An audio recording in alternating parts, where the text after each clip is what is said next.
Good day, ladies and gentlemen. The Luger P08 is one of the sexiest pistols ever made. Unfortunately, it is at minimum $1,000. That's bad. But what's good is you can have the next best thing. You can have the Ruger Standard. And what lies within the box that proudly displays the name of Ruger? Why, it's a Ruger Standard Mark IV. Yes, ladies and gentlemen, today we're going to be taking a look at the Ruger Standard Mark IV. Now, I personally have wanted this handgun for over 10 bloody years, but I've kept putting it off year after year. But finally, I have acquired this beauty pistol, and I have to say, it was well worth the wait. Now, why do I compare this to the Luger P08? Well, let's flash up a picture, and you can see just why. As you can see, it looks very similar to the Luger P08, except it does not have a toggle locking mechanism. And, well, toggle lock is cool looking, but I'd rather have something that's, well, a lot simpler and much easier to take down and put back together. Now, the Ruger Standard has been around since the 1940s. This pistol, although not this one, made the Ruger Company. This was designed, well, not this particular pistol, but the progenitor of this pistol was designed by Ruger himself. And, well, it was cheap, it was reliable, and it looked really cool. And that is probably why the Ruger Standard has sold so well and has endured so long, where other pistols have fallen by the wayside. This looks sexy. It looks as cool as the Luger P08. And just like the Luger P08, this shoots damn good. Now, the early Ruger Standards were more of a budget pistol, so to speak, whereas this is more of your high-quality boutique kind of thing. Well, not exactly boutique, but definitely up there in terms of quality. Essentially, you have to want a really cool pistol to purchase one of these, because this, compared to other .22 caliber pistols, is substantially more expensive. So if you happen to want to get one of these, you definitely have to pay a bit more than you would think for just a plinker. Now, with that in mind, ladies and gentlemen, let's take a quick look at the progenitors of this particular handgun, because they didn't start out with the Ruger Standard Mark IV. In fact, they started out with just the plain Ruger Standard. The controls on it were very simple. It had just a little button safety. The magazine was a heel-type release, and it sold amazingly. It was finally updated with the Ruger Standard Mark II. It kept many of the same features, but it had some simplified internals, and it still had the heel-type mag release. Then finally, you had the Ruger Standard Mark III, which had a push-button mag release, although it didn't spit the magazine out quite like this, and it finally had a slide release. But it had one major disadvantage compared to the previous pistols. It was ugly. Yes, Ruger actually made the sexy Ruger Standard look kind of stupid. Essentially, in a nod to safety, they put this giant chamber flag on the side for some reason. I'm not really sure what gave them that idea, but they did. Thankfully, on the Ruger Standard Mark IV, you do not have such a thing. Now, throughout these iterations, they never did fix one glaring issue, and that is, of course, the horribly complicated teardown and reassembly procedure. Basically, you had to know what you were doing to get the thing apart. Now, that seems like an oxymoron, but let's be reasonable on this. If you have to read an instruction manual to tear down a pistol, cleaning it's going to be a chore. Now, this is not the only .22 pistol to have that issue. There's a number of other handguns, most notably the Browning Buckmark, that is notorious for its difficulty to take down and put back together. Finally, when they came out with the Ruger Standard, they fixed that. And tearing this thing down and putting it back together really is simplicity itself. Now, doing it on camera is not particularly easy, but I will attempt to demonstrate it here. First thing you want to do is you want to put it on safe. Next thing you want to do is you want to push a button that is right at the back. Push down on the button, or try to at least. Off comes the barrel and chamber. That's not really a chamber, but we're just going to say that because, well, I'm trying to record and hold all these parts at once. And we got the bolts that I really need to clean, but haven't, because I am lazy. And then, reassembly just requires you to put the bolt back in.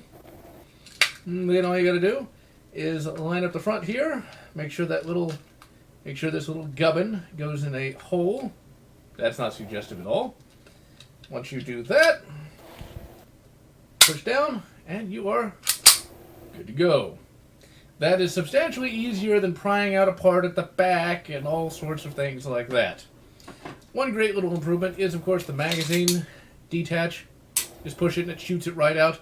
Now, that might not seem like an amazing thing, but this does have a mag drop safety, and mag drop safeties can make ejecting a magazine somewhat difficult. Most notably, the Star BM has that particular issue where if you have the magazine safety still installed, actually detaching a magazine will not be an easy prospect. Now, one other cool thing about this is the controls are really quite ambidextrous and really quite convenient. You have an ambidextrous safety, which is cool if you happen to be left-handed, but when you try to toggle the safety back on, it kind of bumps in your hand. Not a big deal, but still kind of annoying. You, of course, have a slide release, or in this case, this is a bolt release. Although trying to manipulate it in front of a camera, not an easy prospect. There we go. But it does work. It works quite well. This pistol, of course, does have the last round hold open, which is also quite good. And it is drilled and tapped for a optics rail. Also excellent. I believe the Ruger Standard Mark III came with that as well. These are fixed sights. You can, of course, get this with adjustable sights. You can get it with some fiber optic sights. I chose the fixed sight model because it looks more like a Luger, which is cool. With these fixed sights, I was able to get really good accuracy pretty much from the get-go, which made me very pleased indeed. Now, in the box, you get a second mag. Now, the only thing I don't like about the Ruger box is they kind of just chuck the second mag in there, which is kind of annoying. Now, you can, of course, get aftermarket mags. You can get factory mags as well. Factory mags will run you about $30 for two. This is cool, but honestly, I'm perfectly happy with just having the two because you can load these pretty quickly, even with relatively stiff springs. With springs this stiff, I was able to load up and shoot about 200 rounds in about 10 minutes. Basically, this is a very, very fun gun indeed. The build quality on this thing is excellent. Fit and finish is good. The finish leaves a little bit to be desired, in my opinion. The finish isn't quite as thick as one would think, and tearing it down and putting it back together a couple of times can actually leave some of the internals stripped of their finish, which I would think it would last a little bit longer on a pistol of this sophistication and quality. Now, today, we're going to be taking this out to the pistol range, and we're going to be shooting it at distances of 3, 7, and 25 yards. Ammo, ladies and gentlemen, is something that is brought up when people talk about 22 long rifle handguns or rifles. It's often mentioned that 22 long rifle ammo is unreliable and things of that nature, and that may well be. However, I have not really run into any batches that are more unreliable than centerfire ammo. In fact, strictly speaking, ladies and gentlemen, a lot of that I think stems from older ammo, and when I say older ammo, I think ammo that was manufactured in the last 20 years versus like the last 10. And this is not really scientific, but with this pistol, I've run about 500 rounds through it by this point. This is not exactly the first shots. This is just sort of an introduction to this. And in that 500 rounds, I've had 0 malfunctions. Now, that's only 500 rounds, but it is 500 rounds of rimfire. But on top of that, that ammo was actually divided into new manufacture and old manufacture. The only ammo I've run through this is super cheap CCI Blazer ammo. Basic unjacketed lead ammo, the cheapest you can get. And I've run some ammo that I bought 10 years ago through this. No malfunctions, no nothing. So I'm not really sure how bad 22 long rifle ammo really is. Conversely, I bought some brand new manufacturer Federal brass ammo. Bronze ammo is what it's called. That's not the cartridges are not manufactured from bronze, but that's the quality level of it. And I actually had a weak cartridge in there. Didn't even move the slide on the Beretta 92. Never had that happen before. I've had other centerfire cartridges have duds as well. I've had some 223 ammo that has had bad primers.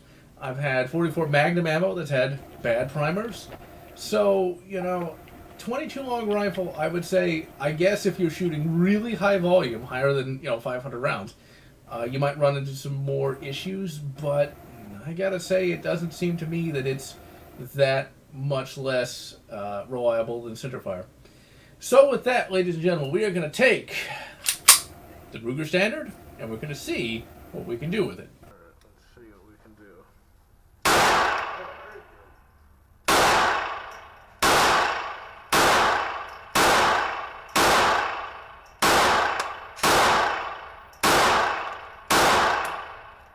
Show off. Show off.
As we can see, ladies and gentlemen, this thing is pretty bloody accurate. So accurate, in fact, that I was able to make some pretty good hits at 25 yards. The Ruger Standard really is an excellent handgun. It's not just a name. It actually lives up to its legend and is definitely worth picking up if you want a really high-quality 22 long rifle handgun, and I cannot wait to give this the review it deserves. Now, one of the best aspects of the Ruger Standard Mark IV is the fact that they actually have iterated on this design. They've actually made it better and haven't just made the same gun again and slapped another number on it. This shows that the people at Ruger actually give a damn. And so, I am GeneralLotz, and I'm going to wish you good Ruger Standard Mark IV, and always remember to keep them in the 10 ring. If you enjoyed this video, please consider subscribing, and if you can, please consider supporting me on Patreon so that I can continue bringing you this awesome content.